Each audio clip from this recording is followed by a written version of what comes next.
The Bah Ghoulies Show is brought to you by OTR Halloween Holidays.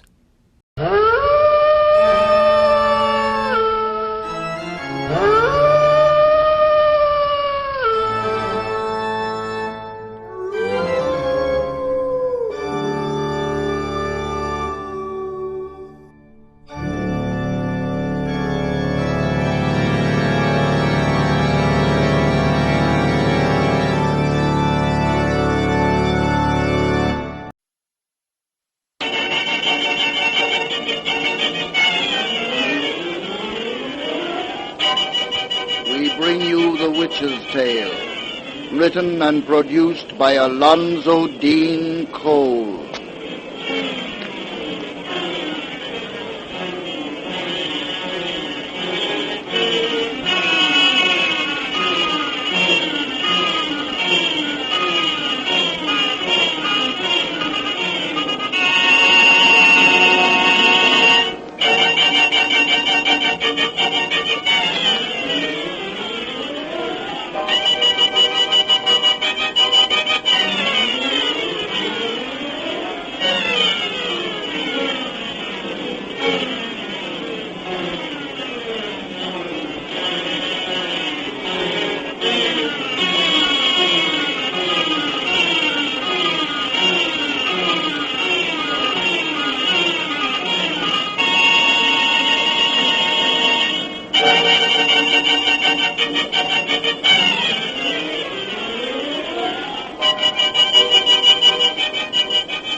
And now let us join old Nancy, witch of Salem, and Satan, her wise black cat.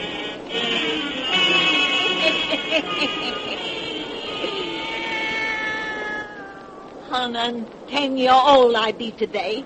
Yes, sir, 110-year-old. Satan. A lot of folks has been writing us letters asking how old Nancy got to be such a nice ripe age.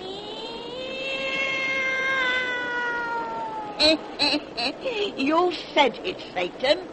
The whole answer to that question is that we knows magic charms. I wears a iron ring to keep away rheumatics. There's always an onion hanging over my door to drive off chills and fevers. And round my neck I wears a potent talisman made during the increase of a moon, which protects me from all accidents. A body who takes care of her health with powerful spells like them is bound to reach 118 years, like I just turned today. That's right, Satan. Another reason for me living so long is that I never tells a lie, which proves there's no truth in the saying that the good dies young. Well, we got another cheerful little bedtime story for you now. If you'll just turn out them lights and make it nice and dark. That's it. Now, draw up to the fire and gaze into the embers. Gaze into them deep, and soon you'll see 4 people at the door of a fine big house. Soon you'll learn about the hairy monster. That's our tale for tonight. The hairy monster.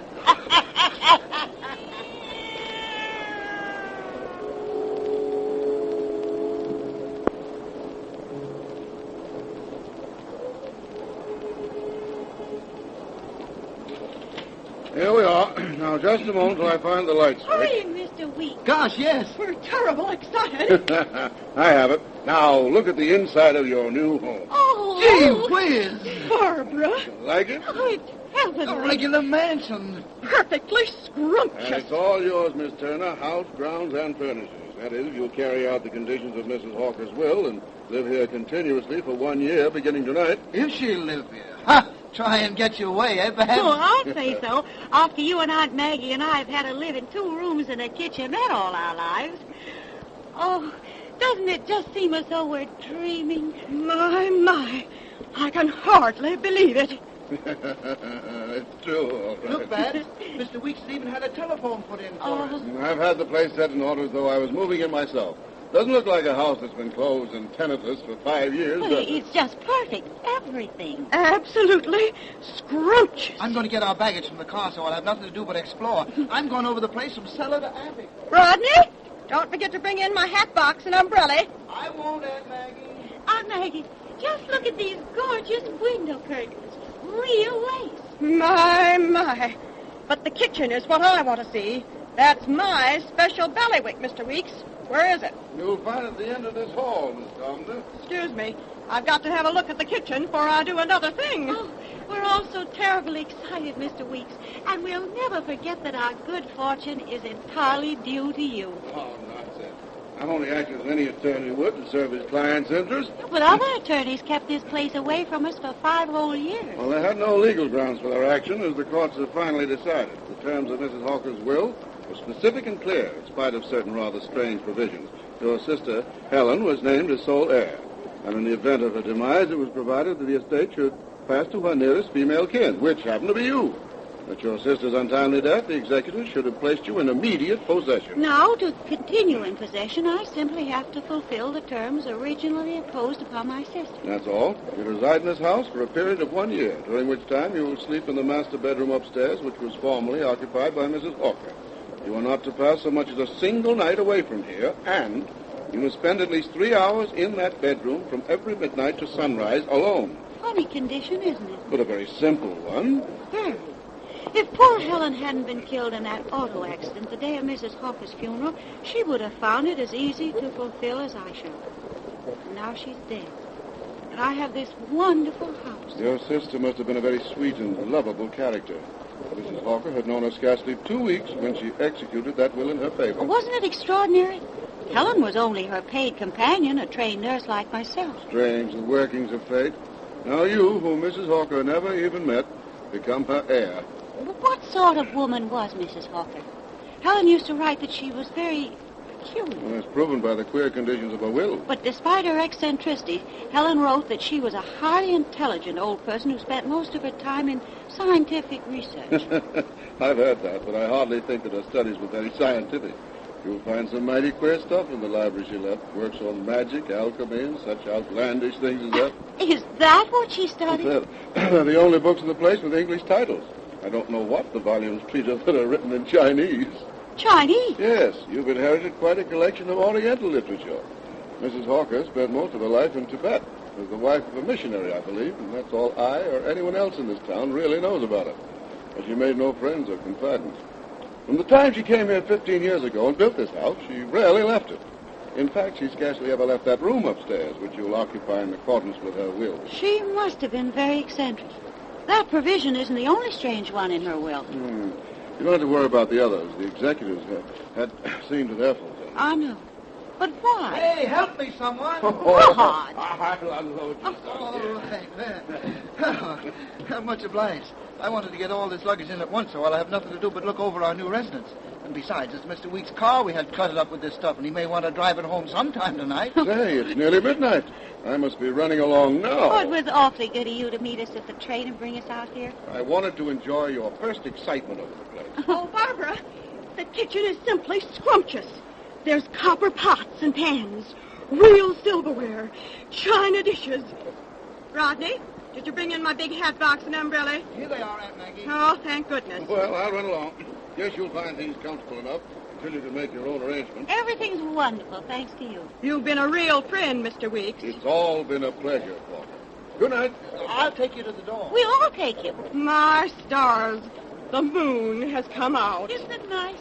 It was dark as pitch when we drove up here. Mr. Weeks, what's that little white building back there? Our garage? No, son, that's Mrs. Hawker's tomb. Oh, the mausoleum you told me she had built. Yes. That's the one thing I ain't going to like about this place, that tomb. Well, we'll have to get used to it. One of the provisions in her will is that it is never to be removed. That's right. Well, I must be going. Good night. Good night, Mr. Weeks. Good night, sir. Good night. And thanks 1,000 times. Oh, that's all right. Good luck to you all.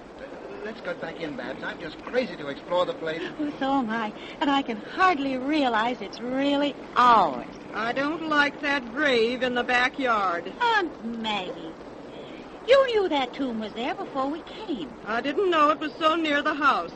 It ain't right for the dead and living to be so close to one another. Oh, how silly. Come inside and stop gazing at it. All right. Shut that door, Rodney, and lock it tight. You ain't afraid Mrs. Hawker will get lonesome out there and try to pay us a visit? If she wanted to, locks and bolts wouldn't stop her. Ghosts can get in anywhere. Oh, Aunt Maggie, don't be so ridiculous. Here, Rod, let's take this luggage up to our bedrooms before we do anything else. You two keep away from them bedrooms till I look 'em over. What for? What for? Ain't I been keeping house for you two orphans almost all your life? I'm going up and see the beds are made up proper with clean sheets and all. All right, Aunt Maggie. Arrange things to suit yourself. But I'm asleep in the East Wing room, you know. I ain't forgetting. Here, I'll take my big hat box and umbrella. You can bring the rest of that truck up later. Okay, Aunt Maggie. She would insist on going up there to fix things just as if we were a couple of kids. Have you found the bedroom lights, Aunt Maggie? Yes, Barbara. This here East room of yours is scrumptious. I knew it would be. Oh, Rodney, isn't it wonderful to know all this belongs to us, that we're going to live in this house? You've got to live here for a year. As though that could be anything but pleasure. Oh, tonight, I'm just the happiest girl in the world. What was that? Aunt Maggie! Come upstairs. Something is wrong. Aunt Maggie! Aunt Maggie! She doesn't answer. Well, the lights have gone out up here. We're in the dark. Aunt Maggie, where are Here, you? give me your hand. The East room this way. We'll find her there. Oh, why doesn't she answer us? What made her scream? Oh, The lights have gone on again. there she is, in that room. On the floor. Aunt Maggie. Well, Aunt Maggie, speak to me. She doesn't move. She's fainted. Look at her eyes, Rod. They're staring at the ceiling, just like she was scared of something. What? I don't know. She's not breathing. Her heart isn't beating. Rod! She's dead.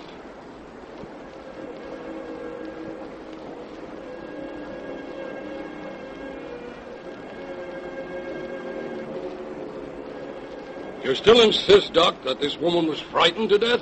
I do, Lieutenant.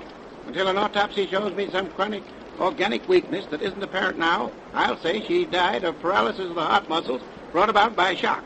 The expression of her face and eyes indicate that shock was caused by sheer, stark terror. But what could have frightened her? There was nothing here to do it. You two entered this room almost immediately after she screamed? Yes, and the room was just like you see it now. Well, she couldn't have been frightened by anything seen through these windows. Shutters are closed, shades drawn. You're positive every door and window in this house is locked on the inside, Ryan? Yes, sir. Absolutely positive. Yet you found no one hiding in the place. No, sir. We've searched every corner. You're sure neither of you touched anything after you found your aunt? No, sir. Not even the front door, which was locked until you got here. We just phoned for you, police, and then sat down until you came. If that woman died of fright, then she must have been scared by her own imagination. Oh, that's impossible. She wasn't that kind. It's the only explanation that is possible, miss. When the coroner here first gave us his theory of her death, I suspected a tramp or burglar had surprised her. But we've proved that no one has gotten in or out of the place and that nobody's here now except ourselves. Well, someone must have turned those lights on. Yeah, and turn them on again. Well, that was caused by defective wiring, maybe. I'll have the electric company look into that just to check. This is a coroner's case, not a police matter, boys. Come on, let's go. Lieutenant, sir. Yes, Ryan? You mind putting me on duty inside this house for a couple of days, maybe? What for? The case is closed. I kind of got a notion that it ain't. What do you mean? I've just kind of got a notion. Another of your crazy notions, eh? I've got his idea, boys. Detective Ryan is an authority on spooks. There's an explanation for us. A ghost could frighten a woman to death, and they wouldn't be stopped by locked windows or doors. I ain't suspecting a ghost of being in this house tonight, sir. For I've just found something that no ghost would leave behind. What have you found? This, sir. It was snagged on back of that chair. Hair. 2 hairs. 2 white human hairs. Anyone might have shed a few hairs here at any time. But these are most unusual hairs, sir. Look, I'm 6 feet tall, and these hairs are longer than I am.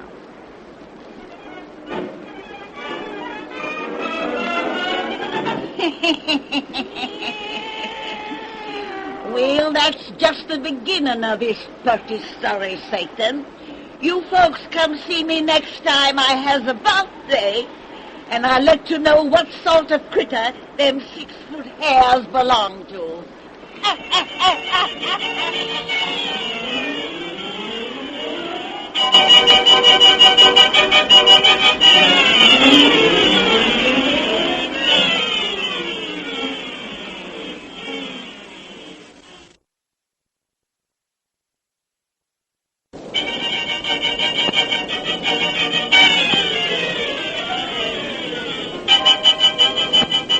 We bring you The Witch's Tale, written and produced by Alonzo Dean Cole.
And now let us join old Nancy and Satan, her wise black cat.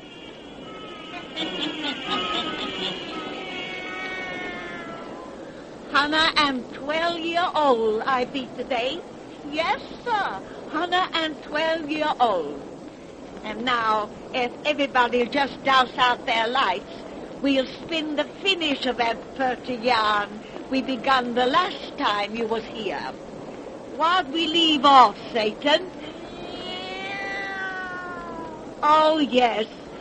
We told how that nice young girl named Barbara Turner inherited a fine big mansion that had originally been left her sister by a strange old woman named Mrs. Hawker, who'd made a lot of funny provisions in her will. Then the house stood empty for 5 years, for the lawyers let Barbara have it. So when she come to take possession with her young brother and her aunt, she was mighty happy. Until she found her aunt lying in a room upstairs, stone dead. The police doctor said she'd been frightened to death. And then a young detective found 2 human hairs beside her. 2 white human hairs that was over 6 feet long. Now draw up to the fire and gaze into them embers. Gaze into them deep and hear the rest of our yarn about the hairy monster. The hairy monster. Ha ha ha ha.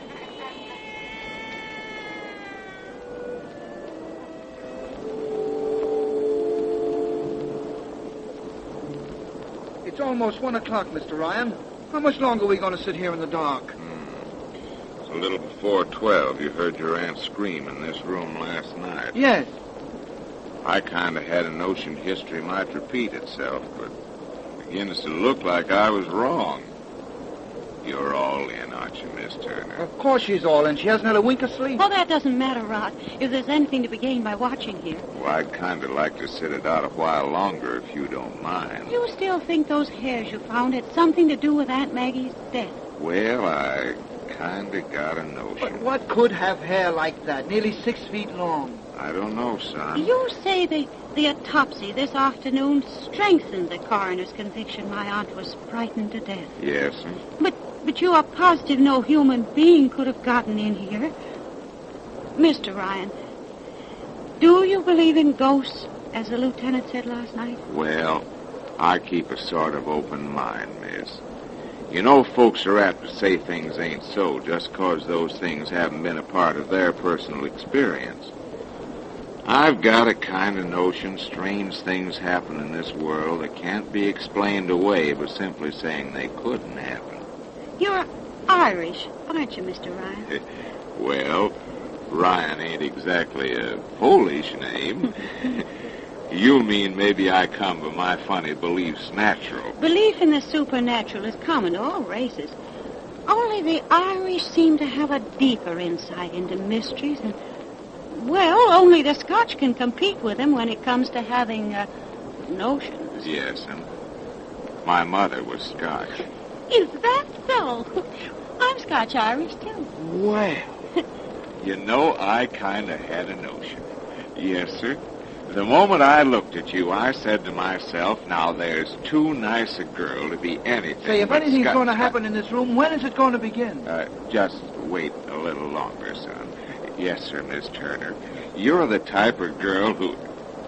Say, you're not engaged or going with anyone steady, are you?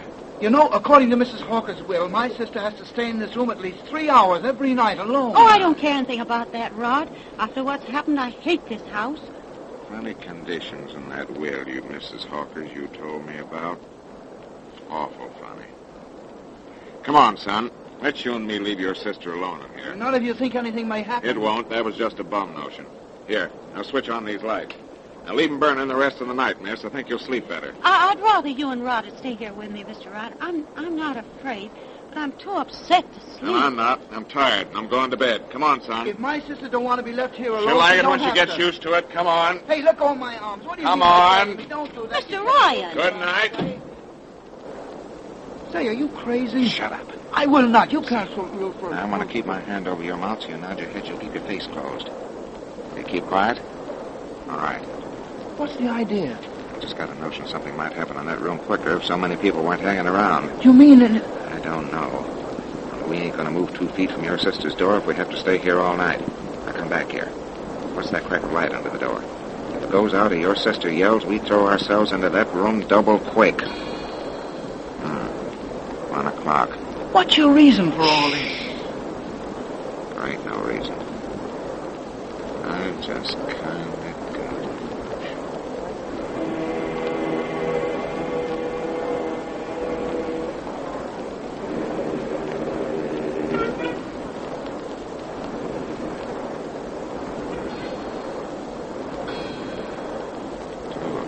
And we've stood here like statues for a solid hour. My legs are cramped. Bravo. Your sister's asleep. I hear her breathe. She breathes nice and soft like. Say, if you're expecting a ghost to walk, they don't come round till after midnight. Ghosts don't leave human hair behind. Oh, I think this waiting is all the bunk. Nothing was in that room last night, and nothing could get in there now with us here in front of the only door. Mr. Ryan, the light just went out under the door. Yes. Come on, let's go. Look, by the bed. Good God. Something coming with air. Yes, long white hair. Help! I can't breathe. Quick, your gun. Hold this flashlight on it. It's a hairy monster. You missed. Shoot again. I hit it, but it doesn't drop. It's coming toward me. Bullets don't seem to kill it. Something unnatural, dead. Shoot again. My gun's empty. I'll grab it. No, don't touch it. Don't let it touch you. It's going through the wall. There's a false panel, a secret passage there. Give me that flashlight. I'm going up. No, don't go in that darkness alone. He's gone down those stairs, inside the wall. Come on after him. It'll kill him. Babs, come back. It'll kill us all. Mr. Ryan. Mr. Ryan. Babs, I'll go with you. Babs. There's Mr. Ryan's flashlight up ahead. Come on. That hairy thing has got away. Where does this passage lead to? I don't know. Look out. Here's more stairs going up. Mr. Ryan, are you safe? It didn't hurt you? No. I'm all right. The thing has disappeared. What was it? It wasn't human, covered with that matted hair, and it smelled of mold and earth and death. No. Tried to smother me in my Here, sleep. Miss Turner, pull yourself together. I don't know what it was we saw and followed. Here's where I lost it. Here at the end of this secret passage. This is the end. Where are we? I've got a kind of notion we're in Mrs. Hawker's tomb.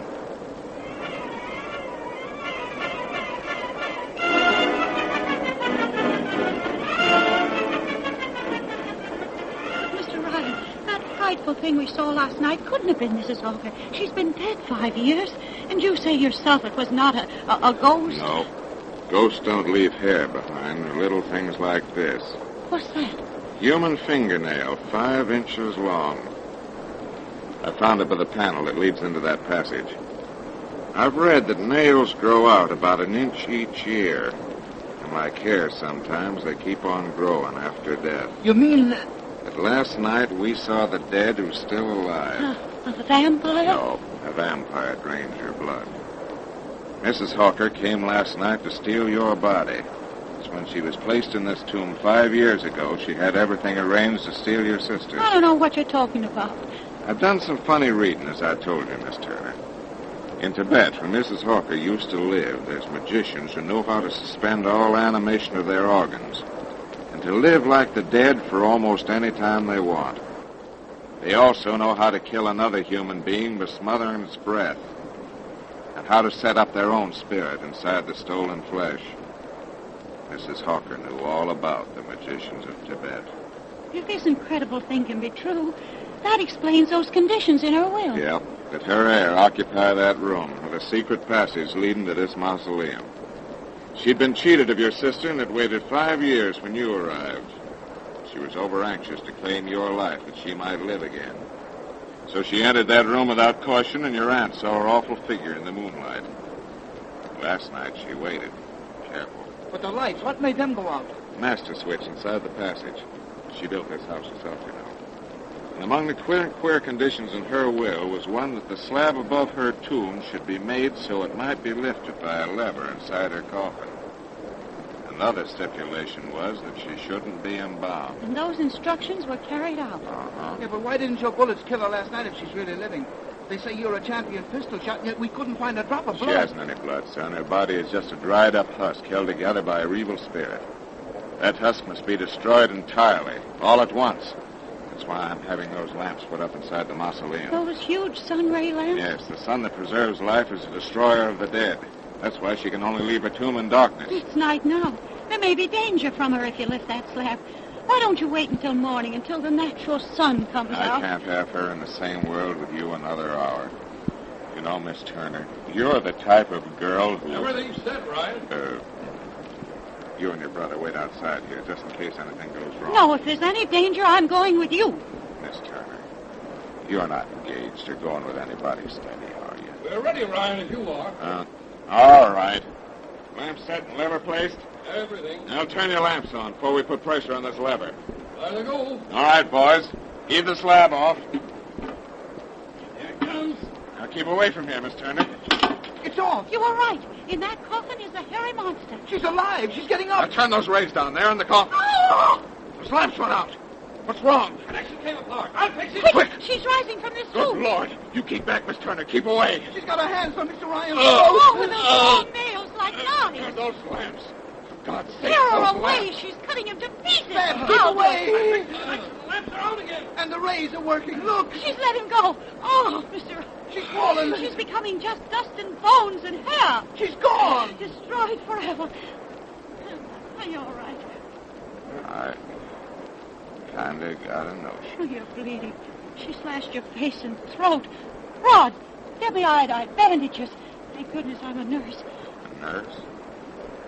You know, Miss Turner, you're just the type of girl who, say, are you engaged or going with anyone steady? Be quiet.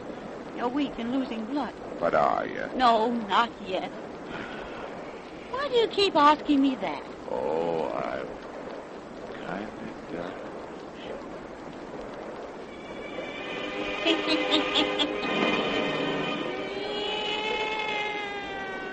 Well, that's the end of that, Satan. And if it didn't curl your hair, it should at least make it kind of wavy. Well, Satan and me's got business to tend to now. Important business, Satan. Near midnight, Satan.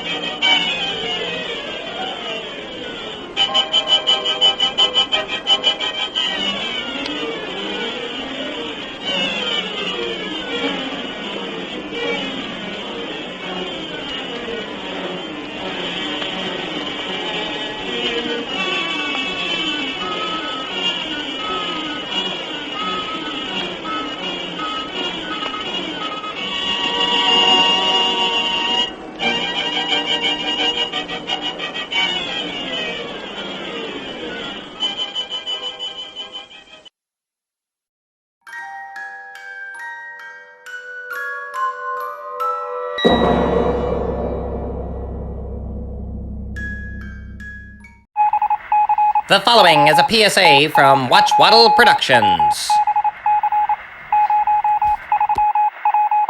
Now that autumn is here, be prepared for the day of mischievous pranks and disobedient escapades. That is, October 30th. Happy cabbage nighting! Halloween Eve. Before the tricks and the treats, there is Cabbage Night. Thank you very much, ladies and gentlemen. We now return you to the Bah Ghoulies Show on OTR Halloween Holidays.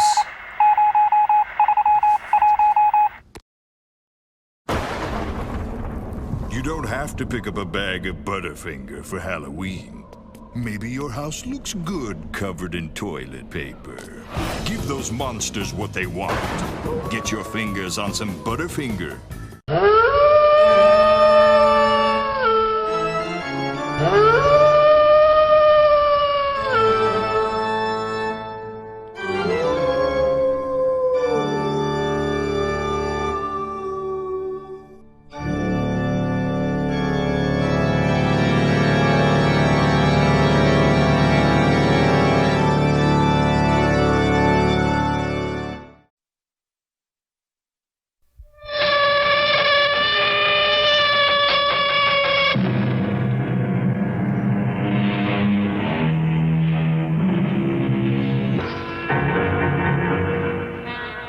Our mystery drama was written especially for the Mystery Theater by Ian Martin and stars Don Scardino and Jennifer Harmon. I'll be back shortly with Act One.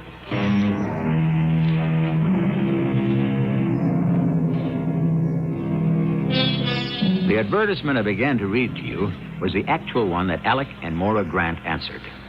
Maura was interested because Alec was exhausted from overwork, and she felt he needed a long vacation. Alec, because they had recently been married, and so far had been denied a honeymoon. Outside of these two small concerns, they had nothing in the world to worry them. They were blissfully happy. The gods were good to them. How fortunate. Except it was Byron who said, "Whom the gods love, die young." Professor Grant. You don't have to be formal. It's just me. Oh, who's me? Your wife. Oh, that Darling, the most marvelous thing just happened. It came. Well, that's nice. What came? A letter from Frau Gottschalk in Austria. She's charming. There's a picture of her and her husband, and they look like dear people. And the house is a dream, and they want to exchange. Only they don't own a car. But couldn't we just rent one there and... Hey, honey, slow down, will you? Oh, when are you coming home? I'm just finishing up. I had to empty the drawers and get all this junk out of poor Murray's way. Well, you're only going to be away from the university for a year. It's still your office. Not while I'm on sabbatical leave. But it's all done. I should be home within the hour. Oh, hurry, darling. I'm just bursting with all the news about Austria. I'm Dr. Alec Grant, and my sabbatical leave began at the beginning of the summer. I hold a full chair in philosophy at Gotham University, and my intention was to spend my sabbatical year finishing a book. When Murray Sprague got in a bind and asked me to take over a summer course he was teaching in comparative theology, I would have turned him down, except that it was he who was covering my courses while I was on leave. It was a stroke of luck that I said I would. First, because during the course, I learned more than I wanted to know about demonology, but mainly because I met Moira and we got married. There's only one hitch, Alec, provided you think the house sounds right. Moira, it sounds too good to be true. I mean, right on its own lake, isolated but only 10 miles by road from Wintersbad, ski trails everywhere, and enough peace and quiet for me to finish my book. So what's the hitch? We won't be alone. I knew it was too good to be true. What are we stuck with? An ancient dachshund? Oh, no. Just a housekeeper. But we don't have to pay for her. That's bad? I think it's good. What's she like? She's sort of an old family retainer, but Gretel says she cooks like an angel and disappears right after dinner every night, and you never hear from her till you're ready for breakfast in the morning. Gretel? That's Frau Gottschalk's name. Her husband is Hans. Oh, isn't it too much? Hansel and Gretel in this divine gingerbread house waiting for us. Plus a built-in witch? Oh, now that's unfair to Frau Zauber. Gretel says she's a dear old thing and will take care of us like we were her own children. Well, I don't need anyone to take care of me but you. Oh, and you know how totally I want to possess you, surround you, make you all my own. Well, you don't have to try. You got me. So we are off for the Austrian Tyrol? Well, aren't there arrangements to be made? How do you know they'll like this old dump of ours? Mine. That's all settled. I've described it and sent pictures. When do they plan to arrive? A week from Saturday, the morning of the day we leave. We'll have a whole day to show them everything and help them get settled. Well, I hope they don't miss their plane. Oh, stop trying to put the hex on all this, Alex. Anyway, your child bride was smart enough to cover that. How? Well, if by any chance things get crossed up and they don't arrive before we leave, Betty Sprague has the keys and she'll settle them in. And they know about that? Of course. I mean, you've heard from them since you wrote them? Natch, worrywart. I don't mean to sound that way. It's just that, well, why didn't we just get them on the phone and work out all the last-minute details? Well, that's the one thing I didn't mention. They don't have a phone. They don't? Well, who needs it? We can shut out the rest of the world. Oh, isn't it heaven? As long as I share it with you. The idea of being that isolated was heaven to me. I couldn't put my finger on what niggling little thought kept sputtering in my brain like a loose electrical connection. And in the face of Moira's enthusiasm and shining expectation of our projected trip, I didn't have the heart to allow anything to spoil it. I never dreamed my random hunch would turn out to be true. Hello? Yes, this is Mrs. Grant. Is that the Gottschalks? Shh. What? A cablegram from Frankfurt, Germany? Right. No, please, read it to me. Have you got a pencil, darling? Right here. That's correct. Just read the message. Missed connections here. We arrive New York a day late. Sorry we will miss you, but please not to delay your departure. Frau Zauber expects you. We will contact your Mrs. Sprague, and all will be well. Auf Wiedersehen, Hans and Gretel Gottschalk. Yes, thank you, operator. I have it. No, a copy will not be necessary. They missed the plane? Or maybe you ought to take up fortune-telling. I'm sorry, darling. Oh, I didn't mean to bite at you. I'm just disappointed. I would have liked to have met them. Well, do you want to cancel our flight? And... Are you kidding? That's a special excursion deal that saves us a fortune. Besides, we have to pick up our car in Munich. We don't want anything to go wrong with that. Okay. And we'll let Betty Sprague handle our German cousins. Austrian. Oh, my apologies to the Grand Duke or whoever. I think it's the Chancellor. Okay. Anyway, we're going on a honeymoon in Austria, darling. And we're going to love every minute of it. It's so easy to be prophetic in hindsight. But some chill tremor, even then, closed around my shoulders like a shawl. I shrugged it off because Moira was sizzling with delighted anticipation. The The plane flight across the Atlantic was uneventful, except for Moira's constant happy chatter about the new life we were headed for. By the time we got to Munich, she had me decked out in rose-colored glasses, too. And all my doubts had evaporated. We picked up the car at Munich in the early morning, and by shortly after lunch, we found ourselves arriving at the end of our journey.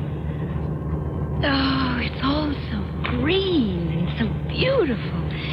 It's like driving on the floor of a still green lake. It's breathtakingly lovely. An enchanted forest. Oh, but doesn't it ever end? Mm-hmm. Oh, yes. Up ahead. See? Oh, that's the lake. And the trees are starting to thin. Oh, there it is, Alec. Oh, it is a gingerbread cottage. Well, it's a bit larger than a cottage, but it's a real Hansel and Gretel house, all right. With a witch waiting for us, broom in hand. Oh, stop it, Alec. She looks like a dear little old lady. Willkommen in Schlossreihaus. Ich bin Frau Zauber.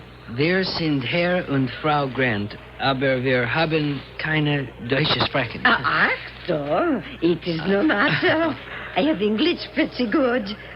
Have you come with a nice trip? Oh, yes.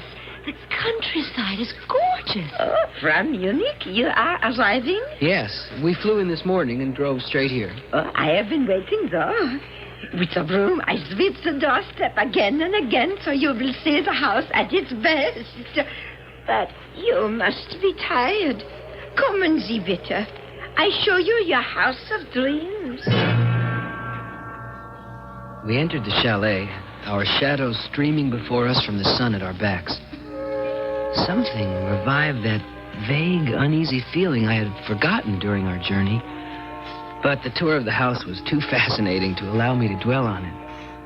I might never have thought of it again if it hadn't been for what happened that night. What's that? Alec! Hey, what is it, darling? Nothing. We shouldn't have left the window so wide open. I think something flew in here. Something? What? Oh, a bird. A sort of gray owl. Oh, don't worry. It flew right out again. Where are you going? I just want to have a look-see. Sounds like a storm brewing. I think I ought to close the windows. Oh, yes, it's gotten cold. Oh, hurry back to bed. Come on, darling, close them. Huh? Oh, yes, right. Oh, here I come. Oh, you have cold feet. Warm heart. Oh, don't I know it. Oh, Alec, I love it here. The house is a dream, and I've never been so happy. I love you. Good night. And I love you. Good night. She was back to sleep in a second, like a child. I wasn't so lucky. Was it only a wind-driven puff of gray cloud I had just seen crossing the moon? Or could it have been what it seemed to be? A monstrous ghost gray bat. I put it out of my mind. What nonsense. And then I remembered what it was I had forgotten when we entered this dream house. 3 of us, the sun behind us, our shadows dancing before us. But it didn't seem to me there were 3 shadows, only 2. This doesn't appear the pleasant little story it started out to be, does it? Of course, Alec has been working very hard, and he seems prey to strange premonitions, perhaps even delusions. An ancient legend has it that those who became proficient in the black arts were chased by the devil himself through subterranean halls. If he caught only their shadow, they became first-rate magicians or witches, but lost their shadows forever.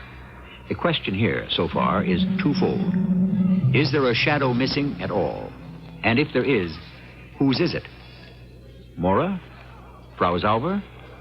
Or Alec himself? Well, it's the following day. Let's see if that question is resolved.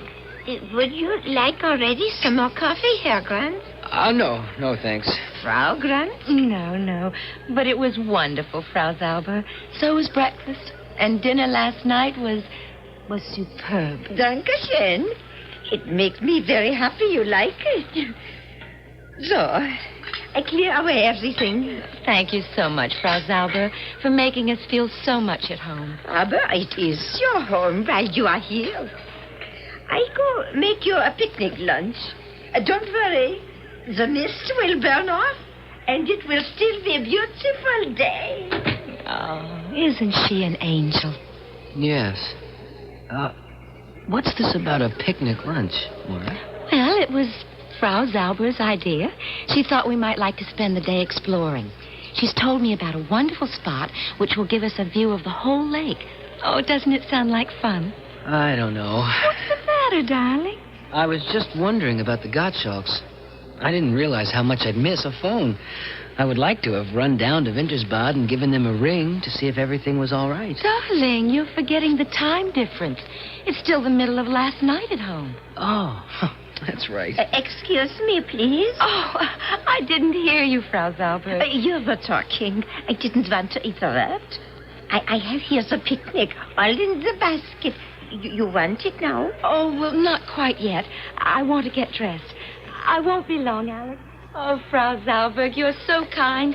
You're making us very happy. But of course I must. You are very, I don't know how to say, precious to me. Frau Zauber, do you have any bats around here? Bat? Fledermaus. Das Fledermaus. Oh, nine, no bats. Nothing like that in this place. Why do you ask? Well, we were disturbed last night. We had the window wide open, and I woke up thinking a bird was in the room. When I went to close the window, I saw something like a great gray bat flying across the moon. Oh, and the Liebchen? She saw this too? Oh, no. Fortunately, Moira was asleep. I didn't tell her what I thought I saw. I didn't want to upset her. Oh, very wise, mein Herr. This holiday means so much to her. You must not disturb her. Oh, yourself? Here I am. Ready to go, Alec? Ready, willing, and champing at the bit. Then let's get the picnic started. It was everything a picnic ought to be. We ate in a meadow floating above the Emerald Lake. The food was sublime, and walking home over the pine needles, we were both floating on a cloud. Oh, what a day this has been. I think you're a little high, my pet. I am. On clear air and the scent of pine and the quiet. Oh, the lovely quiet. And a bottle of sparkling Rhine wine. Well, I only finished it because you were being such a teetotaler. It was making me sleepy. My arm was about her waist, her head on my shoulder. I was tired myself and full of sun and fresh pine-scented wind and peace as heavy as a drug. We floated down the hills back to the chalet to find Frau Zauber waiting for us, fussing over us like children. Ah, you are both so tired. Oh, I am a foolish old woman to send you so far on your first day here. I'm fine. I'm just... Oh, so sleepy. I've got to have a nap before dinner. I go up right away and turn down the bed. You will join her also, Herr Grant? No, I'm not that sleepy. I'll see Moira upstairs. Perhaps you'll make a cup of coffee for me? Yeah, but... Oh, you don't have to come up, Alec. Well, I want to see you tucked in. I'll be right down, Frau Zauber.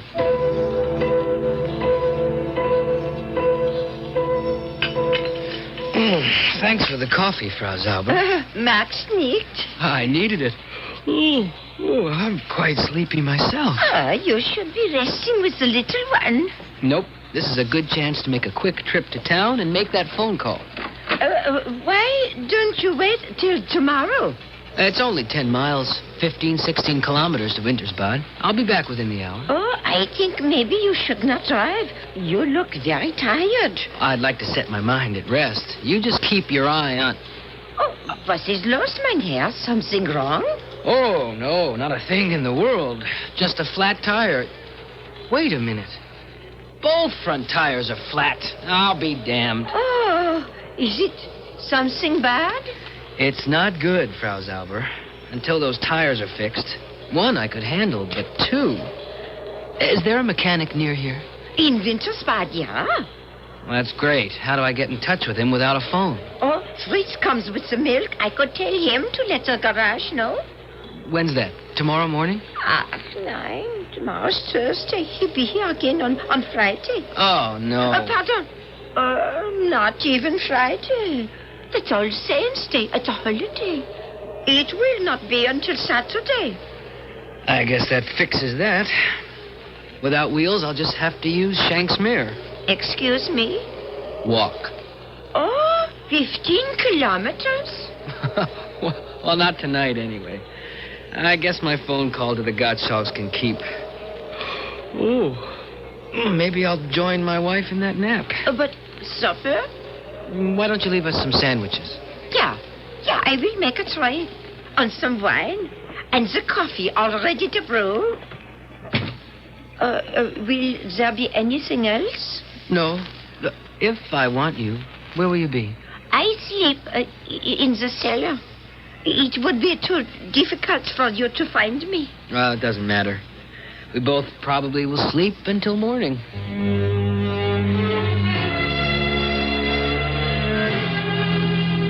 I went to bed with the sun still high on the horizon, never having felt more tired in my life. Moira was dead to the world. As soon as I pulled the covers over me, so was I. No! What is it? Moira, what is it? Oh, I thought something was biting my neck. What? Let me see. No, it was just a dream. There's nothing there. Oh, Alec, I'm so tired. I've got to sleep. Just sleep. It's all right with you here. With you here. She was asleep again. I turned the light on, but it didn't disturb her. I examined her carefully, and on the right side of her throat, just under the jawline, I saw two marks, side by side, as though they might have been made by a hypodermic. In a sudden panic, I rolled out of bed and shut the windows fast. I came back to Moira. She was breathing as evenly as I was gasping with fright. I went through the house calling for Frau Zauber. I found the door to the cellar and went down into a rabbit warren of halls and compartments with the damp earth under them smelling of decay. All were closed, frozen shut with rusted locks, save one, which gave easily as I thrust against it. I stumbled through, clawing in the dark, down a long, twisting passage, dank and odorous, till suddenly instinct stopped me short. I took out my lighter, thumbing the wheel, and gasped at what the small flicker of its flame revealed.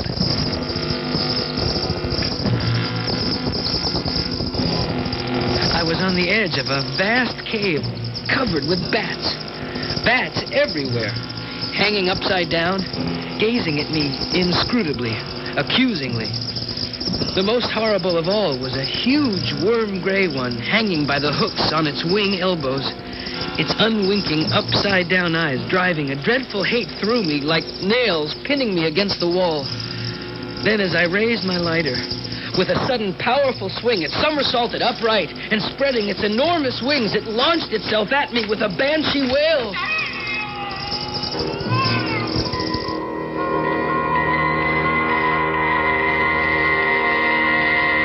The next thing I remembered was waking out of utter blackness to find myself lying on the bed with Moira shaking me gently. Alec? What? Yes? What are you doing lying outside the bedclothes? I must have fallen asleep. Without getting into bed?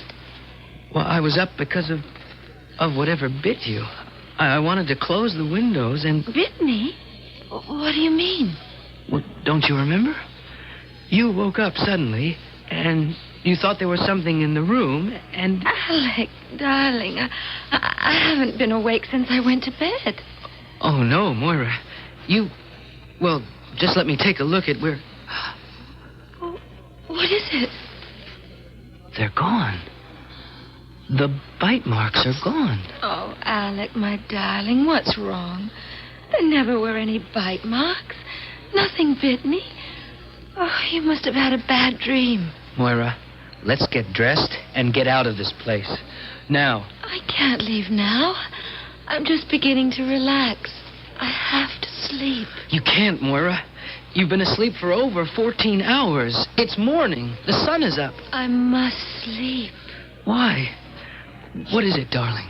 I have to be ready. Ready? For what? Ready for the moment when... Moira. Moira. You've got to wake up. Oh, heaven help me. What am I going to do? I've got to have a doctor. And I can't leave her alone.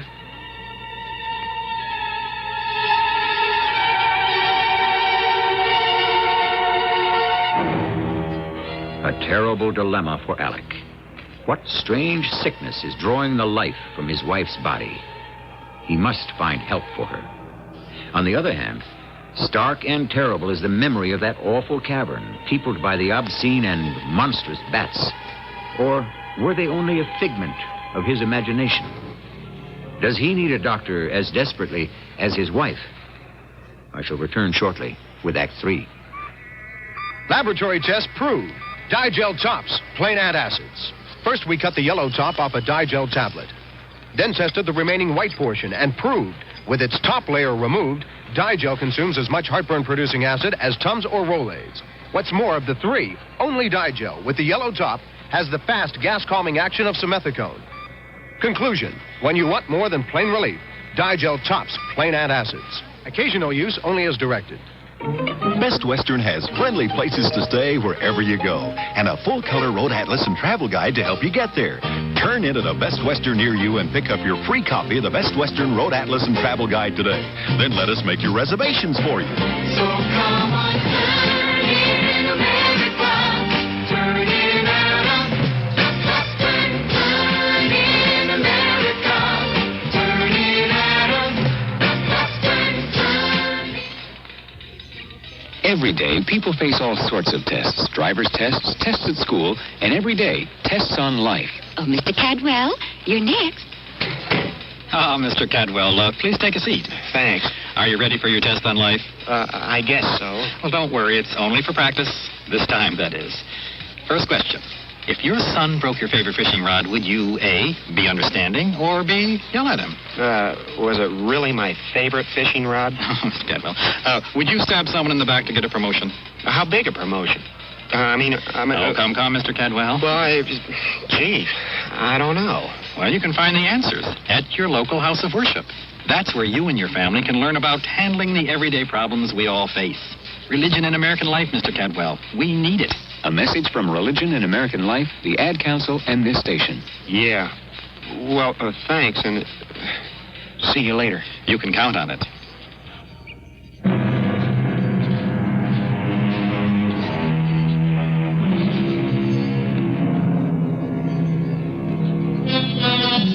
If there's anything that makes my blood run cold, it's a bat. Oh, somewhere there may be a bat lovers society who wish to protect the dear little furry things with their two canine teeth as sharp as hypodermic needles. Not me, nor Alec Grant. But which was the greater danger? Mora's strange and unaccustomed lassitude, or those horrendous bats which might live only in his imagination? Only he could make the choice.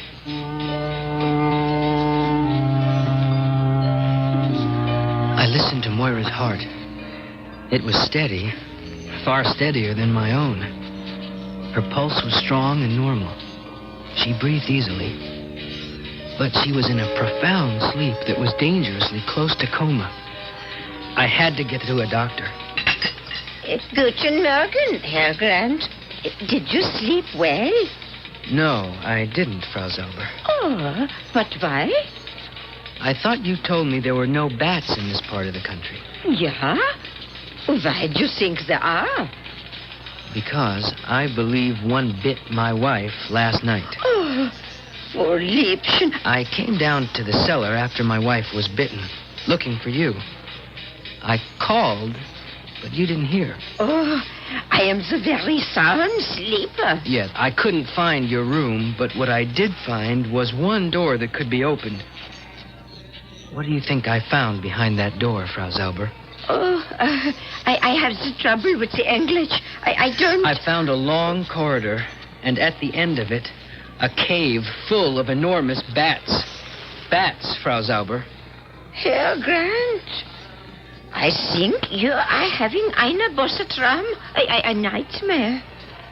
There's nothing like that in the cellar. I tell you, I saw it. Then come. You show me.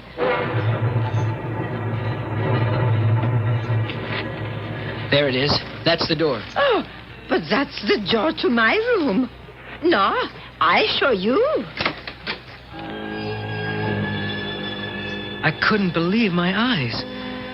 Beyond the door was not the twisting, shadowed corridor of the night, but a bright, neat bedroom. The walls covered with pictures, the bed neatly made and covered by a handmade counterpane. The furniture, a comfortable armchair, an inlaid chest of drawers, a huge and magnificent armoire. Herr Grant, you look so shocked. I am. Oh, you should have a doctor. You say there is one in Wintersbad? Yeah, the Herr Dr. König. But how can you get to him? Well, I can walk. Ach, no, so far. 15 kilometers. It should take me less than 3 hours. I will not let you go. Why not? You trust the rheumatism in my old bones. We are to have a storm. When the snow comes, driving with the wind, you could lose your way. I'll have to take my chances. With any luck, I'll get there before it breaks. The 5 kilometers to the main road were a nightmare of slipping, sliding stone under my feet. And above, the sky was becoming ominously black as the temperature dropped. As I reached the main road, I had a piece of luck. A farmer with a load of feed hay in a cart drawn by a small donkey was passing. Hey, Achtung, bitte. Was wollen Sie? Do you speak English? Sprechen Sie Englisch? Nein.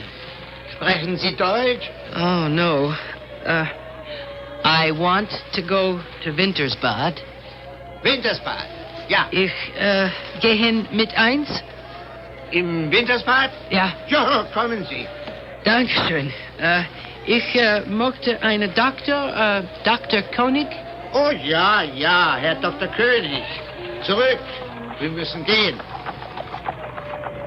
I climbed aboard among the sweet-smelling hay. I was shivering and glad to pull its warmth around me. The farmer let me off at the doctor's house. The doctor was out on a house call, but his wife let me in to wait for him. She was also kind enough to let me make a phone call on my credit card. Hello? Betty Sprague? Alec? Yes. For heaven's sakes, where are you? In Austria? Yes. Oh, isn't this lucky? I've been racking my brains trying to get in touch with you. Oh, why? Well, those people, your tenants, you know the Gottschalks? Mm-hmm.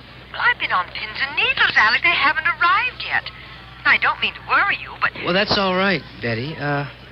Matter of fact, that's the reason I called. I had a hunch maybe they wouldn't. Is something wrong, Alec? What can I do? Nothing, Betty. I'll have to handle it from this end.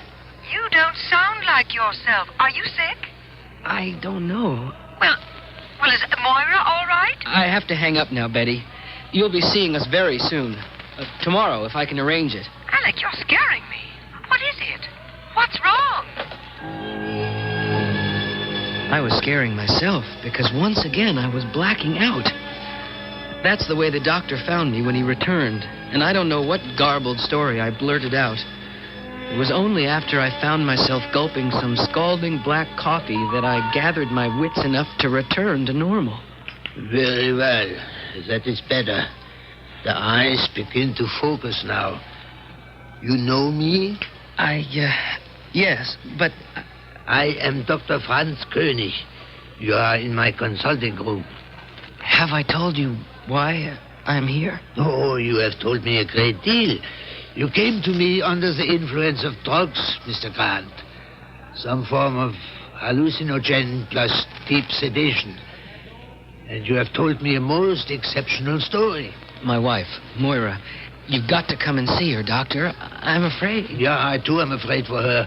That is why, if you feel well enough now, I suggest we get into my automobile and drive quickly before the storm breaks to bring your wife away from that evil house. What do you mean? I try to explain that to you as we drive. You mean that Frau Zauber has been systematically drugging us? If what you tell me about your wife is true, who else? But why? First of all, because she is not Frau Zauber. Well, who is she then? I cannot give you the whole answer to that. Oh, I can tell you that her real name is Gretel Gottschalk. But her husband? Hans has been dead for the last 20 years. I wrote his death certificate myself. But the Gottschalks were young people, my age, younger. 2 generations ago, yeah. How old do you think Gretel is now? Gretel? Oh, you mean the woman I know as Frau Zauber? Yeah. I don't know. Nearly 80, I would think. You would be wrong. By the records of my grandfather, who was also a doctor, she was born in 1871. 109? But why would she pretend to be younger? Why all this masquerade about dragging us over here and pretending to exchange homes? Because she does not want to die. Gretel, or the woman you call Frau Zauber, has been shunned for the last 20 years. People are afraid of her. They believe, at the very least, that she is a witch. At the very least? What else? A vampire? There is a legend here that witches possess human bodies. And having lived out the term of the human they invade, must find a new one to violate. And she wants to invade my wife's body and steal it for her own. I say the real danger is that she believes she can. Then for pity's sake, let's get there. I'm driving as fast as I can in this weather. What is it? The motor. I can't believe it. We're not out of gas. We can't be. If we get stuck in this blizzard, we'll be buried in an hour. I don't see how it is possible.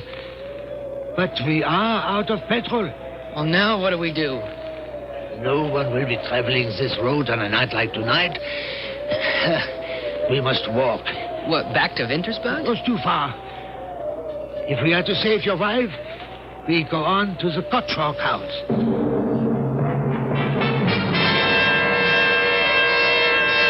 The wind has built up, driving the snow before it into our faces, blinding us. It was an endless journey to the chalet, and by the time we reached it, we were exhausted. Inside the house, there was light, but there was nothing else.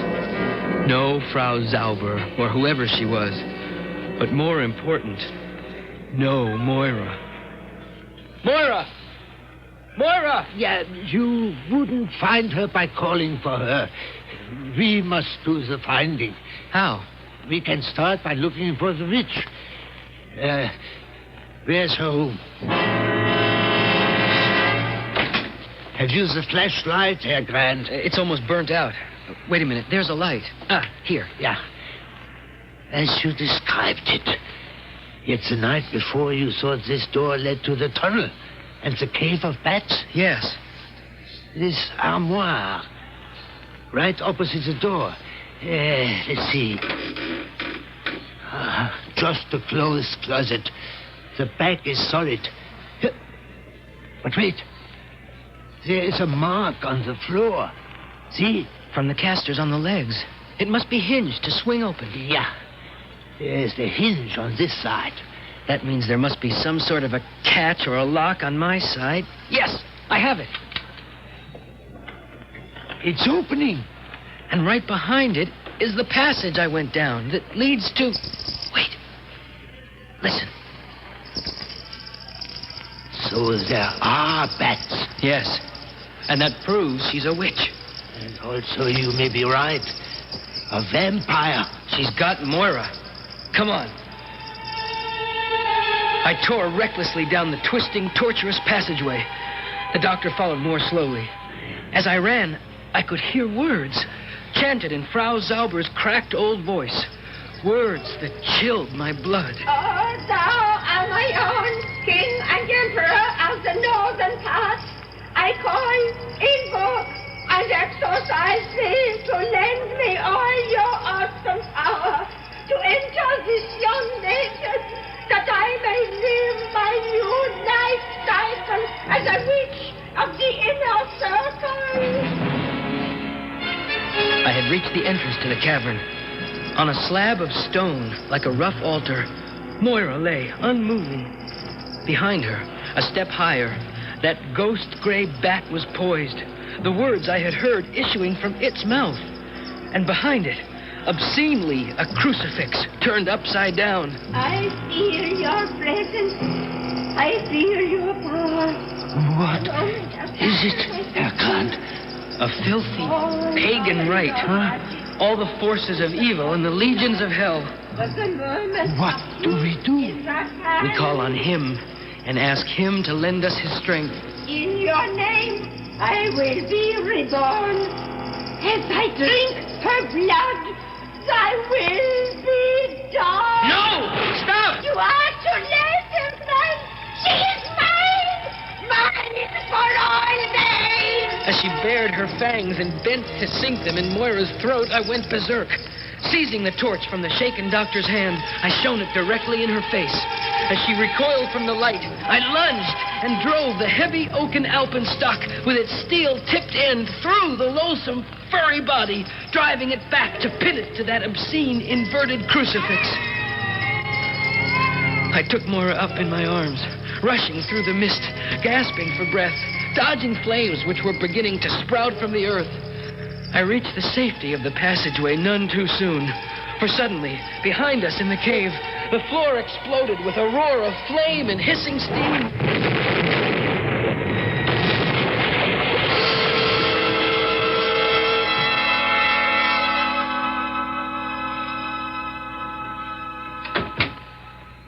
Doctor, is Moira all right? Yeah, she is fine. Oh, she was very heavily drugged, more so than you. But she is young, and will shake them off. What happened last night, Doctor? Herr Grant, this whole countryside around here sits on a subterranean lake of boiling sulfur springs. It happens now and then. There was an explosion. Too much pressure.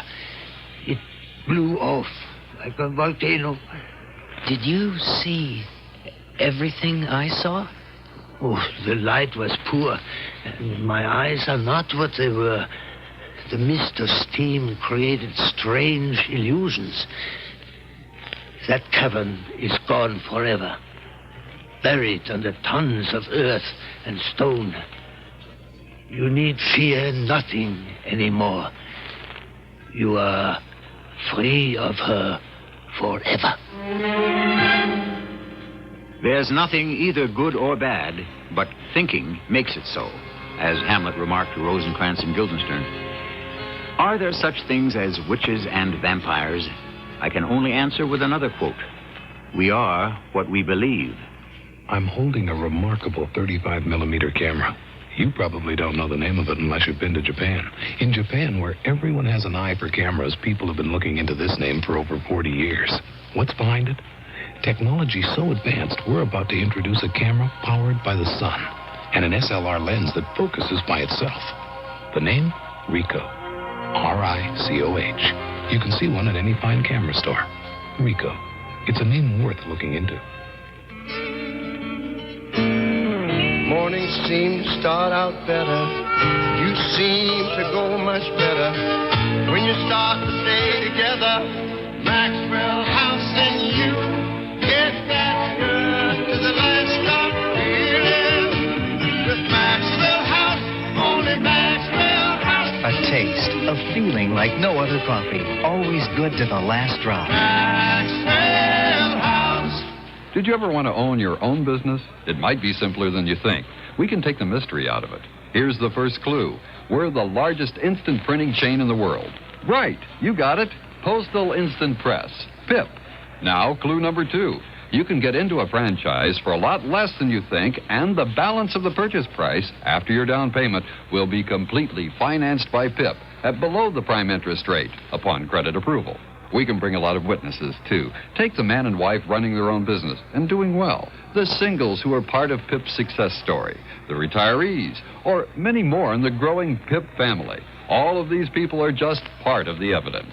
PIP trains you, backs you, helps you get started, keeps you going. If you really want to be your own boss, take a tip from PIP. Call toll-free 800-331-1000, except in Oklahoma. For a solution that makes money and good sense, call 800-331-1000 right now.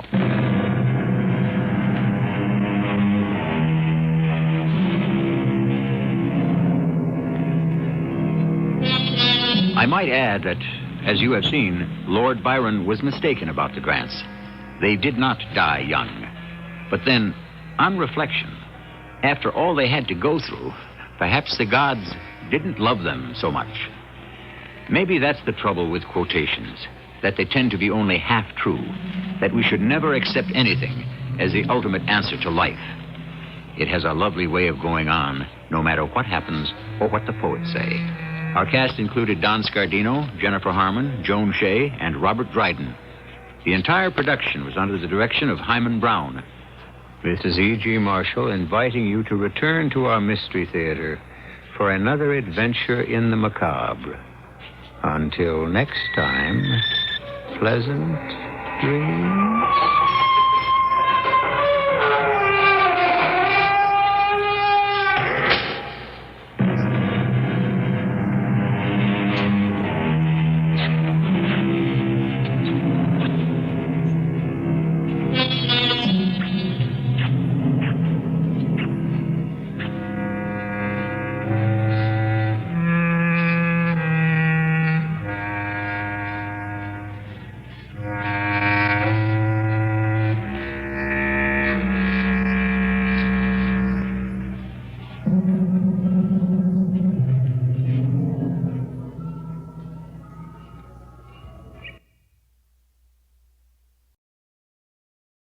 Thanks for watching the Bah Ghoulies Show by OTR Halloween Holidays. This is Waddle the Duck saying check out channel Watchwaddle for some fun cartoons with no static.